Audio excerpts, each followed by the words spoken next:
জেলখানায় ছিল, এটা অন্ধকার। এই জেলখানায় একটা ঘটনা, ঘটনা তো অনেক আছে, একটা ঘটনা বলবো। হযরত সাকিনা রাদিয়াল্লাহু তাআলা আনহা ছোট অবস্থায় একদিন হযরতে জায়নাবকে বলছেন, ফুফি জান, এই পাখিগুলি কোথায় যাচ্ছে? একটু ছিদ্র দিয়ে পাখি দেখা যাচ্ছে, এই পাখিগুলি কোথায় গেল? সন্ধ্যাবেলায় বলছে পাখিগুলি কোথায় ছিল? বলে এরা বাইরে গিয়েছিল, এরা নিজের বাড়ি আসলো, বাসায় আসলো। বলে আমরা কখন নিজের বাড়ি যাব? ছোট ছোট বাচ্চাদের কান্নার আওয়াজ। একজন আব্দুল্লাহ, তার দিল খুব রহিম, একবারে নরম দিলের মানুষ। সেই আব্দুল্লাহ রাস্তা দিয়ে ওই জেলখানার পাশে দিয়ে যাচ্ছে, ছোট ছোট বাচ্চার কান্নার আওয়াজ। মনে হচ্ছে দীর্ঘদিন ধরে খাওয়া দাওয়া হয়নি, খাওয়ার খাইনি। জাযাকাল্লাহ, এই বড় হওয়া তুমি। এ দেখো উসমান গনি, কে আপনার নাতি না কে? পোতা আছে, বাহ। পোতা উসমান গনির হাত দিয়ে 200 টাকা আমার বাবুজি দিয়েছে। আমার নবীজি বলেন, তোমরা যখন দান করবে তো তোমাদের বাচ্চাদের হাত দিয়ে দান করা। জোরে বলুন সুবহানাল্লাহ। এটা নবীজির কথার উপরে আমলও হলো, দানটা করাও হলো। সুবহানাল্লাহ। যাই হোক, আমি 500 করে চেয়েছিলাম, আরে আমার কথাও শোনো, ওয়াজও শোনো, আর মন যদি চাই মা তো হুসাইনের মহব্বতে, সাকিনার মহব্বতে বেশি না 500 করে টাকা একটু লিখে দিন। একটা কলম খাতা নিয়ে, না হলে যাওয়া হোক, তারা যদি লিখে দেয় লিখে রাখবেন, পরে টাকাটা ওসুল হয়ে যাবে, তারা দিয়ে দেবে যারা কমিটিতে আছেন। বেরাদার, এই রহিম নামক লোকটি, আব্দুল্লাহ নামক লোকটি যখন আওয়াজ শুনল, কয়েদিদের আওয়াজ, সুবহানাল্লাহ, আমার ছোট্ট একটা বোন এসে এখানে 140 টাকা আমার হাতে দিয়ে গেছে। আল্লাহ রাব্বুল আলামিন, এই দানকে তুমি কবুল করো আল্লাহ। হযরতে সাকিনার ওসিলায় এই দানকে তুমি কবুল করো। বিরাদার ইসলাম, হযরতে সাকিনা রাদিয়াল্লাহু তাআলা আনহা ফুফিজানের সঙ্গে কথা বলছেন, এদিকে আব্দুল্লাহ কান লাগিয়ে শুনছে। এরা কারা? এতটুকু জানতে পারলো যে এরা হচ্ছে কয়েদি, আসামি। এদের মধ্যে মহিলারাও আছে, এদের মধ্যে বাচ্চারাও আছে। সঙ্গে সঙ্গে বাড়ি গেল। বাড়ি যাওয়ার পরে তার স্ত্রী, তার অর্ধাঙ্গিনীকে বলছে, ও আমার স্ত্রী, ও আমার জীবন সঙ্গিনী, শোনো, তুমি বৃহস্পতিবার করে যে খাবার তৈরি করে মানুষকে খাওয়াও। সুবহানাল্লাহ। এই 500 টাকা একজন ভাই দিয়েছে। বাবা মা খুব লক্ষ্য করে শুনবেন, আজকের কথাগুলো খুব লক্ষ্য করে শুনবেন। আব্দুল্লাহ তার স্ত্রীকে বলছে, একজন ভাই 200 টাকা দিয়েছে, যে তুমি যে খাবারটা তৈরি করে ফাতিহা করে প্রত্যেক বৃহস্পতিবার করে করে, কেন করে? এই কথাটা বলছি বাবা, শুনে অন্তর জুড়িয়ে যাবে যে কেন তিনি ফাতিহা করেন প্রত্যেক বৃহস্পতিবার। তো স্বামী এসে বলছে, আমার স্ত্রী, আমার অর্ধাঙ্গিনী, ইয়াজিদের জেলখানায় কিছু আসামি আছে, যাদের মধ্যে মহিলারা আছে, যাদের মধ্যে বাচ্চা আছে, যাদের মধ্যে মেয়েরা আছে। তাদের কণ্ঠস্বর শুনে বুঝতে পারলাম হয়তো তারা কয়েকদিন ধরে খাবার খায়নি। ও আমার স্ত্রী, এই যে সামনে বৃহস্পতিবারে, আগামীকাল বৃহস্পতিবারে তুমি যা খাবার তৈরি করবে, এই খাবারগুলি অন্য কাউকে বিতরণ না করে তুমি ইয়াজিদের জেলখানায় সে বাচ্চাদেরকে যদি দিয়ে আসো, তবে মনে হচ্ছে বুকটা শান্তি পাবে আমার। এই কথা শুনে তার স্ত্রীও খুব খুশি, আর খুশি মনে বাবা খাবার তৈরি করে আর খাবার নিয়ে ইয়াজিদের জেলখানায় পৌঁছে গেছে। জোরে বলুন সুবহানাল্লাহ। পৌঁছে যাওয়ার পরে হযরতে সাকিনার উপরে নজর। সর্বপ্রথমে ছোট বাচ্চা, গালে থাপ্পড়ের দাগ এখনো মিটেনি। হযরতে সাকিনাকে কোলে নিয়ে জিজ্ঞাসা করছে, বেটি তোমার নাম কি? বলে আমার নাম সাকিনা। আমার নাম সাকিনা। আদর দিচ্ছে। বলে তোমরা কি দোষে, কি দোষে তোমরা কয়েদি হয়েছো, কি কারণে তোমরা কয়েদি হয়েছো? বেরাদা, হযরতে জাইনাবের সঙ্গে কথা বলতে শুরু করলেন। জাইনাব বলছে, বোন, তোমার ভালোবাসা আমি শুকরিয়া আদায় করছি, কিন্তু আমরা সাদকা খাই না, তোমার খাবার তুমি নিয়ে যাও। তো সেই মেয়েটি বলছে, এই এই খাবার যে আমি নিয়ে এসেছি এই খাবারটা সাদকার খাবার নয়, জোরে বলুন সুবহানাল্লাহ। তো কিসের খাবার? বলে এই খাবারটা হচ্ছে আমার হোসেন রাদিয়াল্লাহু তাআলা আনহু সালামতি থাকার, সহি সালামত থাকার হোসেনের নামে ফাতিহা ও নিয়াজ, এই নিয়াজটা আমি প্রত্যেক বৃহস্পতিবার করে করি, আজকেও করেছি। এটা সাদকার মাল নয়, এটা আপনিও খান আর এটা আপনার বাচ্চাদেরকেও খাওয়ান, জোরে বলুন সুবহানাল্লাহ। কার নামে ফাতিহা? হোসেনের নামে। তো হযরতে যায়েদ জিজ্ঞাসা করছেন যে হোসেনের নামে তুমি প্রত্যেক বৃহস্পতিবার ফাতিহা করাও কেন? তো বলছে যে আমি হুসাইনের জন্য দুনিয়াতে বেঁচে আছি, জোরে বলুন সুবহানাল্লাহ। বলুন কথাটা শোনার ইচ্ছা করবে কিনা যায় না। এই মেয়ে কিন্তু জানে না যে হুসাইনকে শহীদ করে দেওয়া হয়েছে। হুসাইনের নামের ফাতিহা হুসাইনের পরিবারের লোককে আজকে খাওয়াতে এসেছে। আল্লাহু আকবার। বলে কি করে তুমি হুসাইনের নামে জিন্দা আছো, হুসাইনের জন্য জীবিত আছো? বলে শোনো, তবে আমি আমার বাপের একটাই বেটি ছিলাম, আমি আমার বাপের একমাত্র কন্যা। আরবের মাটিতে মদিনাতুল মুনাওয়ারায় আমার বাপ একজন ইহুদি ছিল, কিন্তু সেই সময় আমাকে একটা অসুখ হয়েছিল, যে অসুখের জন্য যত হাকিম ছিল সবাই ফেলিওর। যেমন এখন এমবিবিএস ডক্টর হয়, সেই সময় হাকিমরা হতো, এখনো হাকিম আছে কিন্তু কম। তা হাকিমরা জড়িবুটি দিয়ে ওষুধ করত। বলে যত আরব কান্ট্রির হাকিম ছিল সবাইকে দেখানো হয়েছে, যত ডক্টর ছিল, যত কবিরাজ ছিল, সমস্ত ব্যবস্থা করা হয়েছে। সবাই একটাই সিদ্ধান্ত দিয়েছিল যে একে বাঁচানো সম্ভব হবে না। আমার আব্বা ইহুদি থাকা সত্ত্বেও চলে গিয়েছিল নবীর দরবারে। কোথায়? আমাকে নিয়ে আমার খেয়াল আছে, আমার হোশ আছে, আমি বুঝতে পারছি, উঠে বসতে পারি না, দেখতে পাচ্ছি, কথা বলতে পারি না। আমার আব্বা নিয়ে গেছে নবীজির দরবারে, বলছেন ইয়া রাসূলুল্লাহ, আমার এই মেয়েকে ঘুরে ঘুরে সারা দেশ ভ্রমণ করলাম, সবাই ফয়সালা করে দিয়েছে এ মারা যাবে, একে বাঁচানো সম্ভব নয়। নবী গো, তুমি তো রহমতুল্লিল আলামিন, আমার একটা মাত্র কন্যা, একে আপনি কোন রকম বাঁচান, একে আপনি কিছু করে দেন, একটু দোয়া পড়ে দেন, একটু ফোক দিয়ে দেন। বিভিন্ন ভাবে আরজি পেশ করছে, কাকুতি মিনতি করছে। তো সেই মহিলা বলছে যে আমার খুব ভালো করে খেয়াল আছে যে সেই রাসূল পাক সাল্লাল্লাহু তাআলা আলাইহি ওয়াসাল্লাম বাড়ির ভিতর থেকে ডাক দিলেন হুসাইন নাম ধরে, জোরে বলুন সুবহানাল্লাহ।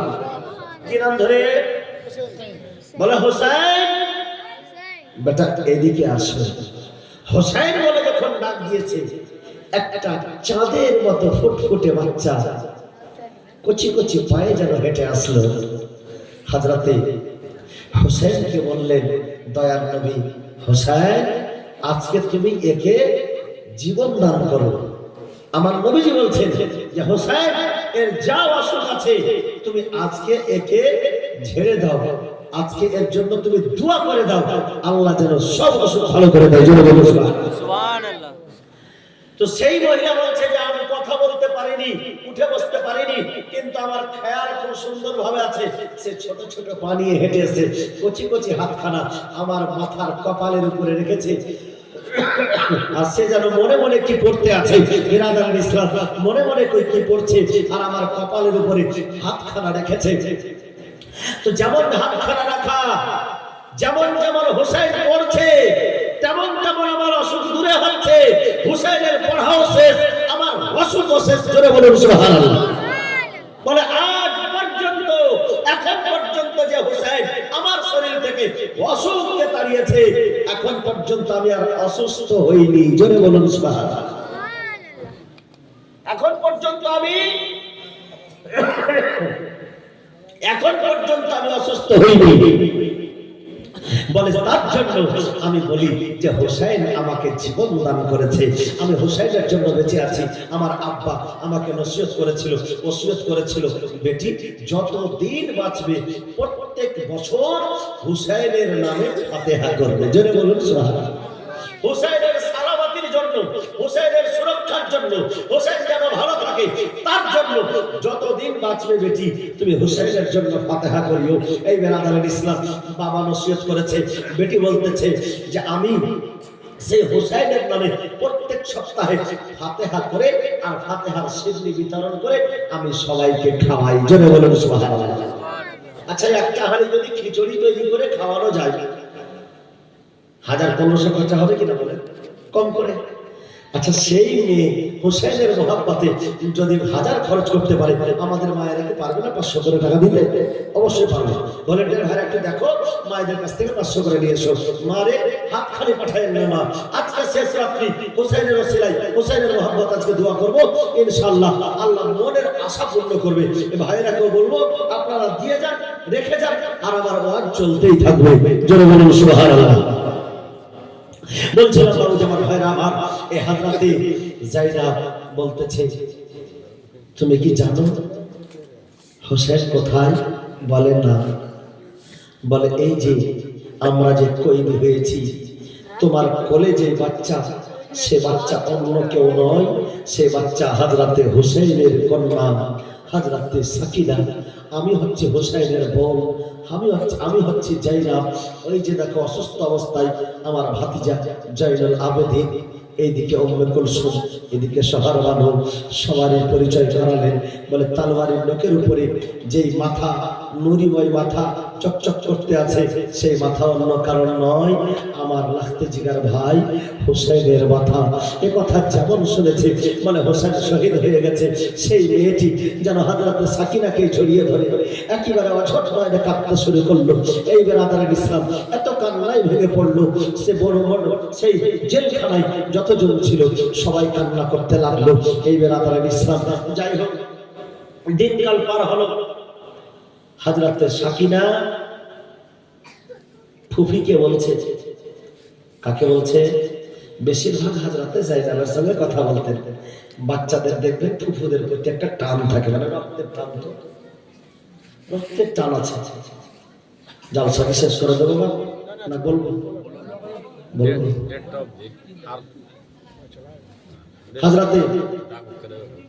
হযরতে সাকিনা ফুফি জানকে বলছেন, ফুফি জান আমি যদি মারা যাই, এই বাবা একটু লক্ষ্য করে শুনবেন না কি বলছেন, আমি যদি মারা যাই আমাকে ভেজা মাটিতে দফন করিও।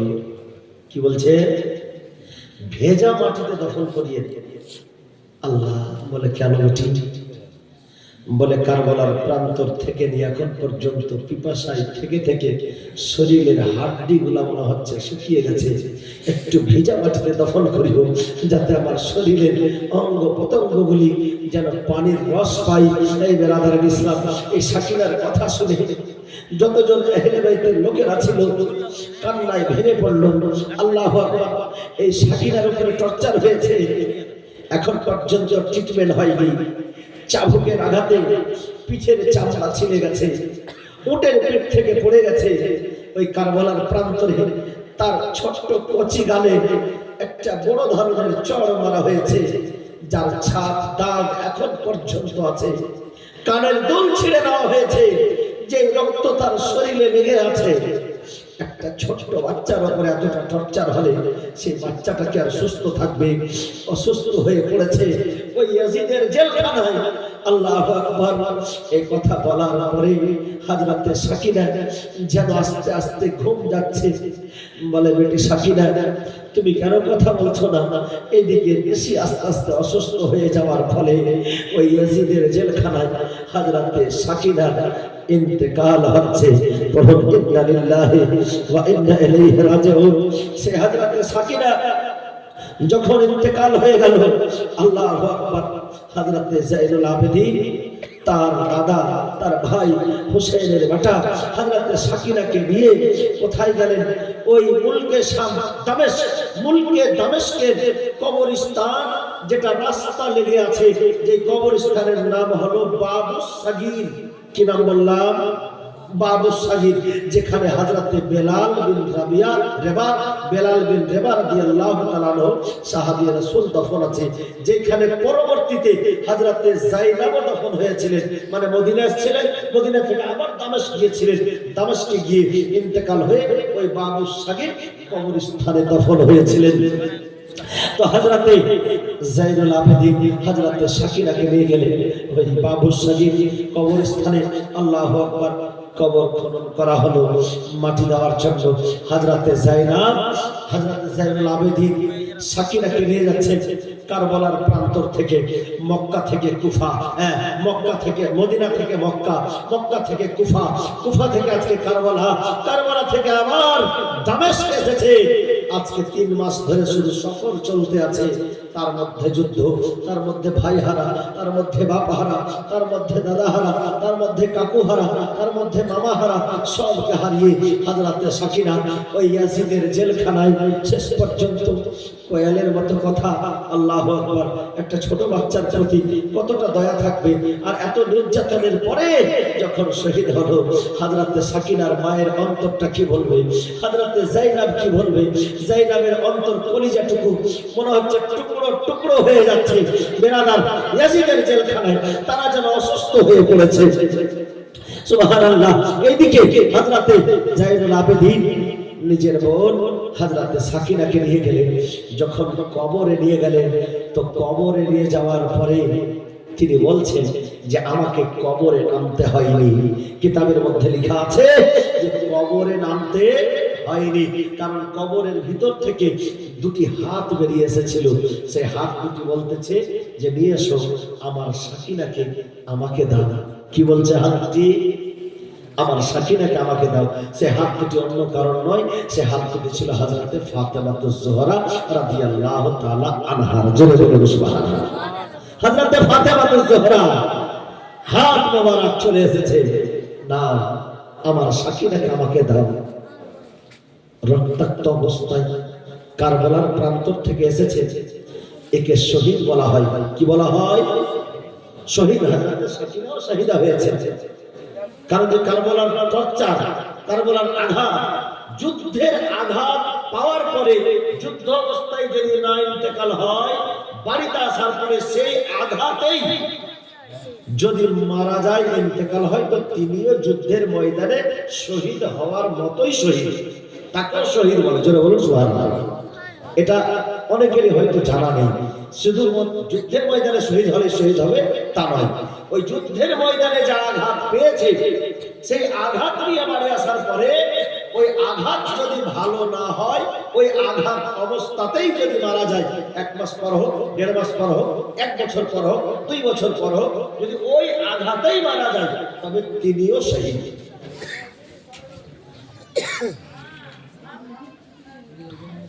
খুব শর্টের মধ্যে শেষের দিকে নিয়ে যাবো। বাবা হযরতে সাকিনাকে নিলেন, কবর হলো।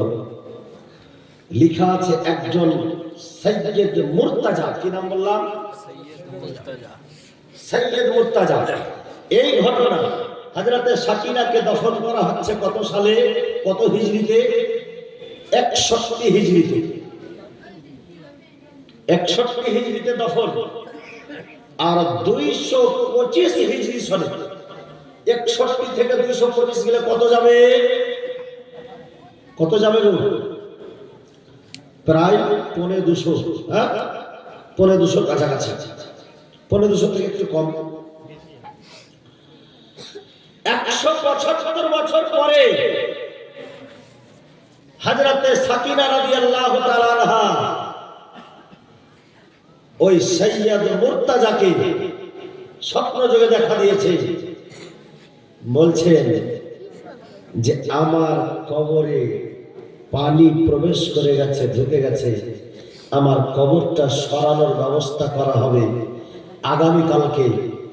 তো আমি হোসেনের বেটি, আমি ফাতেমাতুজ জোহরার লাডলি সাকিনা আমি অন্য কারোর হাতে, আমি অন্য কারোর কোলে চাপতে চাই না। এই সৈয়দ মুর্তাজা হচ্ছে ওই হুসাইনেরই বংশের লোক। যারা বলুন সুবহানাল্লাহ। বলে আপনি এসে আমাকে কোলে নেবেন, আমাকে হাতে নেবেন, রাস্তাটা হাতে নেবে, তাই না? তারপরে অন্য জায়গাতে নিয়ে যাবে। সৈয়দ মুর্তাজা ঘুম থেকে ওঠার পরে দুয়ারে দাঁড়িয়েছে। এইদিকে দামেস্কের যে বাদশা ছিল 225 হিজরি সনে, সে লোক পাঠিয়ে দিয়েছে। লোক পাঠিয়ে বলছে সৈয়দ মুর্তাজাকে ডেকে নিয়ে এসো। এর কারণ যে সেই বাদশাও স্বপ্নে দেখেছে যে হযরত সাকিনা বলছে যে আমাকে জানো ওই সৈয়দ মুর্তাজা কোলে নাই, আমি অন্য কারোর কোলে যাব না। তো সৈয়দ মুর্তাজা যখন হযরত সাকিনাকে কোলে নিলেন, একটা ভিতর থেকে কান্না আসে। বাবা, আমরা যাকে বলি শেষকে মেরে কান্না, একেবারে কষ্ট, বুক ফেটে কান্না। হযরত সৈয়দ মুর্তাজা সহ্য করতে না পেরে বুক ফেটে তার কান্না বেরিয়েছিল। বুক ফেটে কান্নার কারণ যারা শহীদ হয় তাদের গোসল করাতে হয় না, তাদের কাফন পরাতে হয় না, যে অবস্থায় থাকে সে অবস্থায় তাকে দফন করতে হয়। বলে আজকে প্রায় 175 বছর পার হয়ে গেল, কিন্তু আমার সাকিনার গালে যে চড়ের কথা শুনেছি সেই চড়ের দাগ এখনো আছে। আমার সাকিনার যে কানের দুল ছিঁড়েছিল এখনো তাজা রক্ত বের হচ্ছে। আমার সাকিনার পিঠের যে চামড়া চলে গেছিল, আমি সাকিনার চেহারার দিকে যখন তাকালাম নিজেকে সামলাতে পারলাম না। আল্লাহু আকবার। সৈয়দ মুর্তাজা একেবারে কান্নায় ভেঙে পড়লেন। সুবহানাল্লাহ। হযরত সাকিনা যাকে শহীদ হয়েছে, যারা শহীদ হয় তারা মরে যায় না, তারা জীবিত।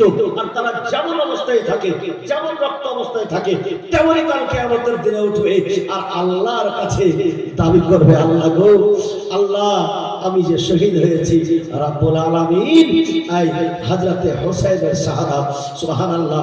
তারা দাবি করবে, হযরত হুসাইন বলবে, আল্লাহ আমার নানার উম্মতদেরকে তুমি ক্ষমা করে কুল সিরাতের কুলটা তাদেরকে পার করিয়ে দাও। জোরে বলুন সুবহানাল্লাহ। সেই হুসাইনকে ভালোবাসলে লাভ হবে না লস হবে? বলে হুসাইনকে ভালোবাসলে শহীদের মরণ। আমি কালকে তাফসীর থেকে বলেছি হযরত হুসাইন রাদিয়াল্লাহু তাআলা আনহুর বেটি হযরত সাকিনা 175 বছর পরেও সেই রকম সৈয়দ মুর্তাজা কান্নায় ভেঙে পড়েছিলেন। অন্য জায়গায় কবর হয়েছিল। বিরাদারান ইসলাম বলার উদ্দেশ্য হলো ঘটনা বা খুব লম্বা, আর একদিনের এই ঘটনা নয়, কিন্তু আমি কোথায় থেকে কোথায় চলে আসছি একদিন থেকে, কিন্তু ভাই এতটা বলা সম্ভব নয়। তবে ইনশাআল্লাহ এই শেষ করে দিচ্ছি, তাই না? একটু আর বলে শেষ করে দেবো। গত 3 দিন থেকে আপনারাও জানছেন, তবে আমি শেষের দিকে বলবো একটা সুন্দর কথা, যে এরা মদিনা পর্যন্ত আসছে, এই কথাটা বলে শেষ করবো খুব শর্টের উপরে। কোন একটা ভাই 500 টাকা নিয়ে এসে একজন ভাই হোসেনের মহব্বতে, মারওয়ান তখন ছিল, মারওয়ান তখন পরামর্শ দিল ইয়াজিদকে, তাড়াতাড়ি করে এদেরকে মদিনা পাঠানো হোক, নচেত আপনার সিংহাসন ভয়ঙ্কর জায়গায় পৌঁছে যাবে। তাড়াতাড়ি করে হযরত জাইনুল আবেদিনকে ডেকে তার সঙ্গে কথাবার্তা মাশওয়ারা ফাইনাল করে নোমান বিন বাশির, তিনি আহলে বাইতকে ভালোবাসতেন। নোমান বিন বাশির যে কুফার গভর্নর ছিল, ওই নোমান বিন বাশিরকে সরিয়ে আর ইবনে সাদকে পাঠিয়েছিল ওখানে, ইবনে জিয়াদকে পাঠিয়েছিল ওখানে ইয়াজিদ, কারণ নোমান বিন বাশির হুসাইনের সঙ্গে যুদ্ধ করতে রাজি নয়। এই নোমান বিন বাশির রাদিয়াল্লাহু তাআলা আনহু আহলে বাইতকে ভালোবাসতো বলে তার হেফাজতে এখানেও বলা হয়েছে প্রায় 100 উটের সওয়ারি দিয়ে তাদেরকে পাঠানো হয়েছিল। তো হযরত যায়েদ বলেছিলেন যে আমরা ওই কারবালার রাস্তা হয়ে যাব মদিনা, কারবালার রাস্তা হয়ে মদিনা যাব, কারণ সেখানে দেখব যে আমার ভাই হুসাইনের দেহ মোবারক পড়েছিল, কেউ দফন করেছে কিনা, আলী আসগারের দেহ মোবারক পড়েছিল, কেউ দফন করেছে কিনা, হযরতে কি বলে হযরত আব্বাস আলমদারের দেহ পড়েছিল, কেউ দফন করেছে কিনা, কিন্তু তাদের দেহকে 11ই মুহররমুল হারামে বনি সাদ গোত্রের লোকেরা এসে দফন করেছিল জানাজা করে। বলুন সুবহানাল্লাহ। আরো অনেক কথা আছে, তো এরা তখন ওই নোমান বিন বাশির 100 উটের সওয়ারি নিয়ে হযরতে হোসেনকে নিয়ে, হযরতে হোসেনের কি বলে মাথা মোবারক নিয়ে, বাকি সমস্ত মাথা মোবারক ওই বাবু সাগিরে দফন করে দেওয়া হলো। শুধুমাত্র হোসেনের মাথা মোবারক মদিনায় নিয়ে আসা হলো। কি হলো?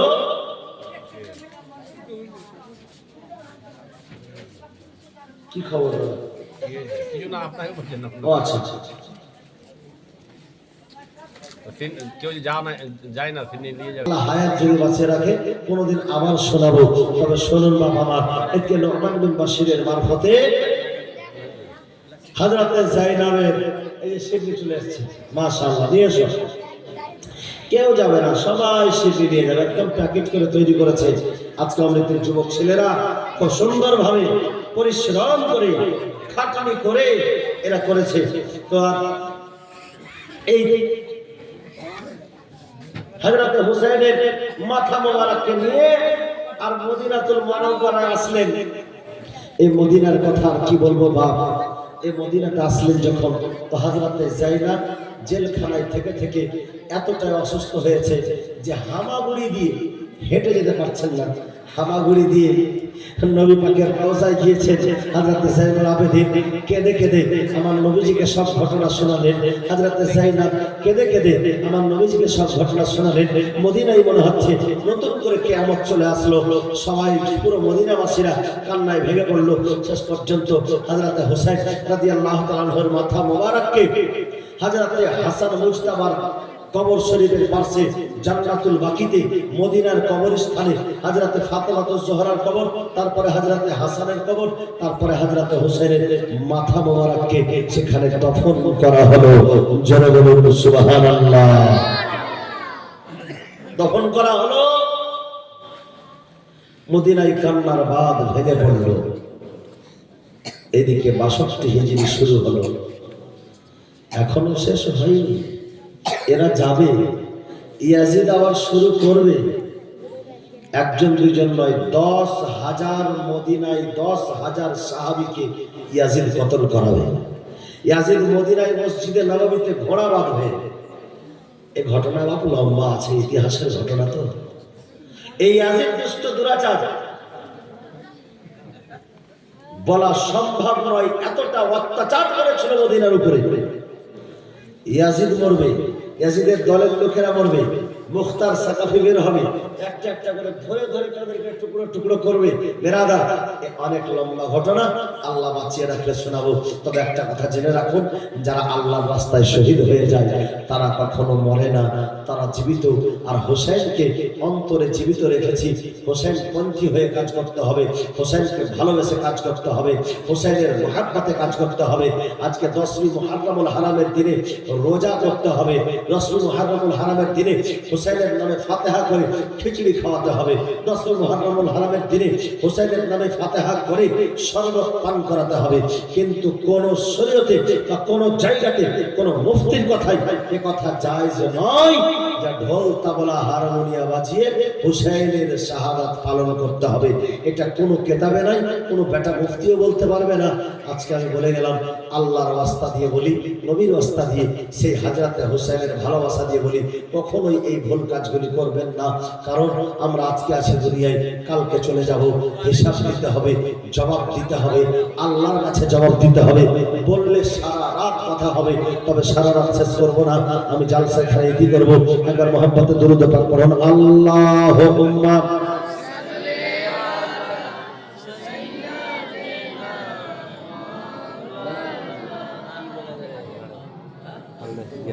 সাল্লি